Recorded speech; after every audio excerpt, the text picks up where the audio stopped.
మన సమీప బంధువు, మన విడుదల నాయకుడు, మన ప్రభువు, మన రక్షకుడు అయిన యేసుక్రీస్తు నామమున అందరికీ వందనాలు.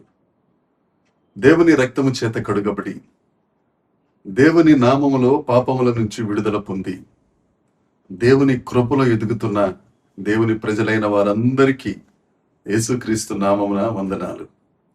ఆ కృప కలిగిన దేవుడు ఈ నూతన దినములో మనకు అనుగ్రహించిన దేవుని యొక్క వాక్యము కృపావార్త. కీర్తనల గ్రంథము 37వ కీర్తన 24వ వచనము. యెహోవా అతని చెయ్యి పట్టుకొని ఉన్నాడు గనుక అతడు నేలను పడినను లేవలేకయుండడు. దేవునికి స్తోత్రం. ఎంత గొప్ప భాగ్యము! దేవుడు మన చెయ్యి పట్టుకున్న దేవుడు. ఒకవేళ ఇరుకున పడినా ఆయన పడిపోయి లేవలేని పరిస్థితిలో ఉండడు. ఎందుకంటే నిన్ను లేవనెత్తే దేవుడు ఆయన. దేవునికి స్తోత్రం. నిన్ను విడువని దేవుడు ఆయన. దేవునికి స్తోత్రం. ఒకవేళ పరిస్థితులన్నీ మనకు వ్యతిరేకంగా ఉన్నప్పుడు, శోధనలో ఇబ్బందులలో మనం కొట్టుమిట్టాడిపోయి, ఒకవేళ శోధనలో మనం జారిపోయినప్పుడు ఆ కనికరం కలిగిన దేవుడు నీ దగ్గరికి వచ్చి మహాజలరాశుల్లో నుండి నీ హస్తాన్ని పట్టుకుని పైకి లేవనెత్తే దేవుడు. ఆ బలమైన దేవుని హస్తం బలహీనుడమైన నిన్ను పైకి లేపి బండ మీద నిలిపి స్తోత్ర రూపమగు కొత్త కీర్తన నీ నోట ఉంచుతుంది. దేవునికి మహిమ. మనము దేవుని పిల్లలుగా ఆయన యందు విశ్వాసం ఉంచేవారిగా ఉండాలి. ఎందుకంటే మన దేవుడు మనకు దూరంగా ఉండే దేవుడు కాదు. మన దేవుడు మనకు సమీపస్తుడైన దేవుడు. దేవునికి స్తోత్రం. దేవుని కృప గురించి దేవుని లేఖనం చెప్తుందండి. ఇర్మియా గ్రంథము 13వ అధ్యాయం 11వ వచనం గనుక మనం చూడగలిగితే, నరుని నడికట్టు వాని నడుమును అంటిపెట్టుకున్నట్లుగా దేవుడు మనలను అంటిపెట్టుకొని ఉన్నారు. ఎంత గొప్ప దేవుడు అండి! ఎంత గొప్ప కృప ఆ దేవుని ద్వారా మనం పొందుకుంటున్నాం. ఎలాంటి పరిస్థితుల్లో మనం ఉన్నా ఈ వాక్యం ద్వారా నువ్వు ధైర్యం తెచ్చుకోవచ్చు. దేవుడు నన్ను కాపాడట్లేదండి, ఏ సహాయం నాకు ఎటు నుంచి అందట్లేదండి, కొండల తట్టి నేను చూస్తున్నానండి, నాకు సహాయం రావట్లేదండి. ఒకవేళ దేవుడు నన్ను ప్రక్కన పెట్టేశాడేమో, దేవుడు నాకు తోడుగా లేడేమో అనుకుంటున్న నీతోనే దేవుడు మాట్లాడుతున్నాడు.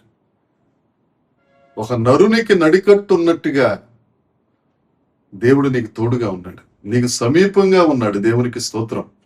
అపోస్తల కార్యములు 17వ అధ్యాయం 27వ వచనం లేఖనం చెప్తుంది, దేవుడు ఎవరికి దూరంగా ఉండే దేవుడు కాదు, ఆయన సమీపముగా ఉండే దేవుడు. దేవునికి స్తోత్రం. మనం అనుకుంటాం మన జీవితంలో కొంతమంది నాకు చిరకాలము తోడుగా ఉంటారు, అనుక్షణము నాతో పాటే ఉంటారు, నా నీడైనా నన్ను విడిచిపెట్టి వెళ్ళిపోవచ్చు కానీ వీరు మాత్రం నన్ను విడిచిపెట్టరు అని కొంతమందిని నమ్ముతాం. అలాంటి వాళ్ళే అందరికంటే ముందెళ్ళిపోతారు. ఎందుకంటే 118వ కీర్తనలో లేఖనం చెప్తుంది, మనుషులను నమ్ముకోవద్దు, రాజులను నమ్ముకోవద్దు, దేవుణ్ణి మాత్రమే ఆశ్రయించు. ఎందుకని? ఆయన ఒక్కడే నమ్మదగిన దేవుడు గనుక. ఆ నమ్మదగిన దేవుడే నిన్ను అంటి పెట్టుకుని ఉంటాడు, నీకు తోడుగా ఉంటాడు. ఇదిగో యుగ సమాప్తి వరకు నేను నీతో ఉంటాను అన్న గొప్ప దేవుడు కదండి ఆయన.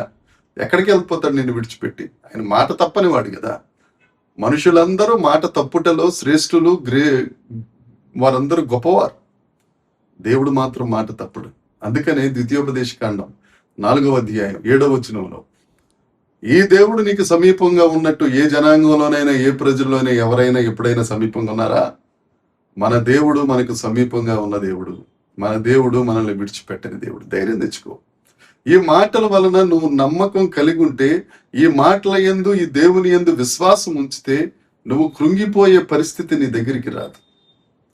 ఎవరున్నా లేకపోయినా, ఎవరు పట్టించుకున్నా పట్టించుకోకపోయినా, నువ్వు పడిపోయినప్పుడు అందరూ నిన్ను దాటి వెళ్ళిపోయినా, నిన్ను తొక్కి ఇంకా లోపలికి పడిపోయేటట్టుగా చేసినా, ఆయన మాత్రం నీవు లేవకుండా అక్కడ ఉంచకుండా నిన్ను లేపే దేవుడు, స్థిరపరిచే దేవుడు, బలపరిచే దేవుడు, ఘనపరిచి మహిమ పొందే దేవుడు ఆయన ఉన్నారు.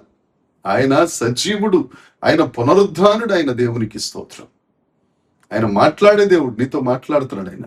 లేఖనాలలో ఉన్న భక్తులందరూ అనేక సార్లు పడిపోయారు, అయినా కానీ వారు లేవకుండా ఉండలేదు. వారు లేచారు, దేవుని చేత ఆదరణ పొందుకున్నారు, దేవునిలో ఆనందించారు. ఈ దినాన్ని దేవుడు నీతో కూడా మాట్లాడుతున్నాడు. నమ్మదగిన దేవుడు ఉన్నారు, ఆదరించే దేవుడు ఉన్నారు, నిన్ను లేవనెత్తే దేవుడు ఉన్నారు. నువ్వు ఏ పరిస్థితుల్లో పడిపోయావో, ప్రభువా నేను ఈ పరిస్థితుల్లో పడిపోయాను తండ్రి, నన్ను క్షమించు ప్రభు అని పశ్చాత్తాప హృదయంతో ఆయన సన్నిధిలో నువ్వు మోకరించి ప్రార్థన చేయి. తప్పక తప్పక తప్పక దేవుడు నిన్ను కనికరిస్తారు, నిన్ను లేవనెత్తుతారు. ఆ రక్షణ ఆనందాన్ని నీకు దయచేసి ఆయన సన్నిధిలో నిన్ను నిలువబెట్టి మళ్ళీ ప్రియకుమారుడిగా ప్రియకుమార్తెగా నిన్ను చేసుకుని నీ ద్వారా ఆయన మహిమ పొందడానికి అహర్నిశలో నీ కొరకే ఆశ కలిగి ఉన్న దేవుడు, నీ కొరకు ఎదురు చూస్తున్న దేవుడు ఆయన.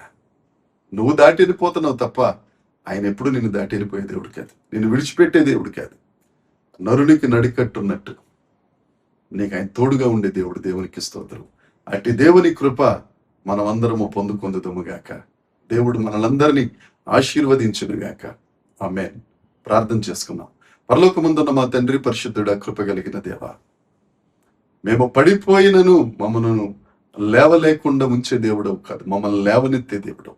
మేము బలహీనులమని ఎరిగి బలవంతుడవైన నీవు మమ్మల్ని పైకి లేవనెత్తి స్థిరమైన ప్రభువైన ప్రదేశంలో మమ్మల్ని నిలబెడుతున్నందుకే నీకు స్తోత్రాలు. మాకు సమీపంగా ఉండి నమ్మదగిన దేవుడవై దేవనైనా ఎవరు విడిచినా ఎవరు ఉన్నా లేకపోయినా నువ్వు ఉన్నందుకు నీ కృప మాకు తోడుగా ఉంచినందుకు నీకు స్తోత్రాలు చెల్లిస్తూ, మీ ధైర్యంతో మమ్మల్ని నింపుతున్నందుకు, మీ ఆదరణతో మమ్మల్ని నింపుతున్నందుకు నీకు వందనాలు చెల్లిస్తూ యేసు నామమున ప్రార్థించి అడిగి వేడుకొనుచున్నాము తండ్రి. ఆమేన్.